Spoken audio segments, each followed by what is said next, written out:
Friends, అందరూ ఎలా ఉన్నారు? నేను నిమ్మి. మీ అందరికీ ప్రభు నామమున నా వందనాలు తెలియజేసుకుంటున్నాను. మీలో ఎవరైనా కొత్తగా నా ఛానల్ చూసినట్లయితే సబ్స్క్రైబ్ చేసుకోమని మనవండి. ఓకే, ప్రతిరోజు మనము సామెతల గ్రంథము ఏ రోజు డేట్ ప్రకారం ఆ రోజు చదువుకుంటాం కదా, అలాగే ఇవాళ డేట్ ప్రకారం చదువుకుందాం.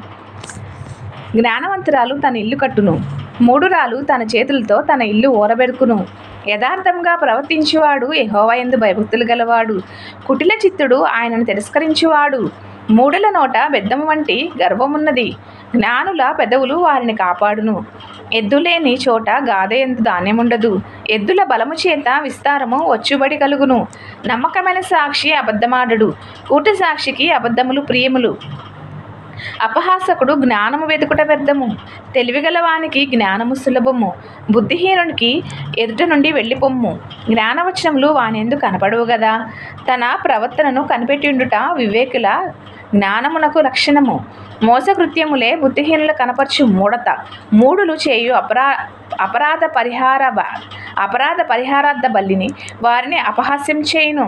యథార్థవంతులు ఒకరి యందు ఒకరు దయచూపుదురు. ఎవని దుఃఖము వాని హృదయమునికే తెలియను.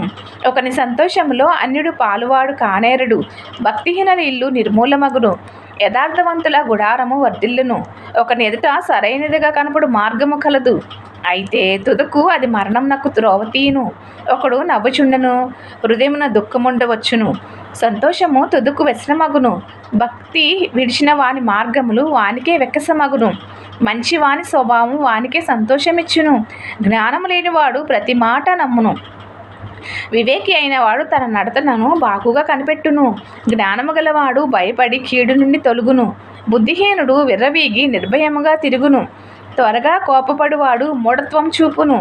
దుర్యాలోచనలు గలవాడు దేశింపబడును. జ్ఞానము లేని వారికి మూఢత్వమే స్వాస్యము. వివేకులు జ్ఞానమునకు కిరీటముగా ధరించుకొందురు. చెడ్డవారు మంచివారి ఎత్తును, భక్తిహీనులు నీతిమంతులు తలుపునొద్దను వంగుదురు. దరిద్రుడు తన పొరుగు వారికి అసహ్యుడు. ఐశ్వర్యవంతుని ప్రేమించువారు అనేకులు. తన పొరుగువాని తిరస్కరించువాడు పాపం చేయువాడు. బీదలను కటాక్షించువాడు ధన్యుడు. కీడు కల్పించువారు తప్పిపోదురు. మేలు కల్పించువారు కృపాసత్యములు నందుదురు.